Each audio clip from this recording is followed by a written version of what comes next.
the best way to add more good stuff into your life is the process of elimination and subtraction. The more you can eliminate the things that make you struggle and prevent you from getting success, the more it's going to free up energy and time to do the things that you really need to do that are going to give you the most success. And some of the conversations that I've had with some prospect people who are interested in coming in and coaching, or just general conversations, have been, I'm one of those people that I'm all or nothing. You know, if it's not a fuck yes, it's a no. Like when I commit to something, I'm all in. And it's like, okay, like I know where that mentality is coming from in some way, but I realized that every person that was telling me this was doing nothing at the time for their strength and their fitness goals, the things that they wanted to achieve. So they're not doing anything towards the things that they say that they want. So I guess they're in the nothing phase of that all or nothing right there.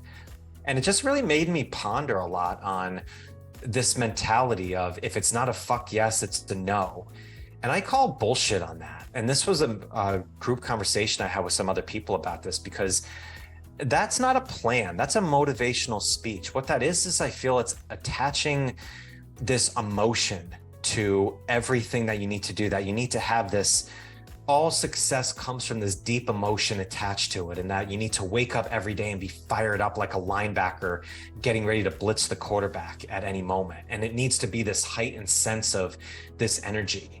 And that's why I see so many people enter into 6-week programs and 8-week programs or 12-week programs. And at the beginning, they're so energized and they're so fired up. They think that, oh, like this is, now I'm fired up. Now I'm focused. Now I'm committed. But we all know that that energy fades on some days. Like that motivation fades. Life pops up. Life happens. So what happens if you have a day that you can't get fired up? Then it's back to the all or nothing mindset. You're not on all, you're going back to nothing. And so in the conversations I've had with the most successful individuals on strength, the people that most of us would kill for the accolades and the lives that they've built up and developed, there's numerous different approaches that they've gotten to, but there's few similarities that all of them have. And I broke them down into 3. Number 1 is emotional regulation. Number 2 is they trust their own word. And number 3 is they know their non-negotiables on an everyday basis. Okay, so they don't get too hyped or too low on any given day. They believe that when they say they're going to do something, they do it. And then on their toughest days, when everything goes off the rails, they know their minimum requirements of what they still need to do, the non-negotiables. And that last one, this has been a big influence on me in my coaching and developing and creating the Highway of Strength program that I've worked with. So regardless of today or the days to come, things happen the way that they happen. You know, life comes at its own timetable in there. Can't force things to just pop up. It might go perfectly today, or things might go absolutely haywire all day. But regardless of it, when you know what those non-negotiables are, even if things go completely off the rocker, that's when you win every single day.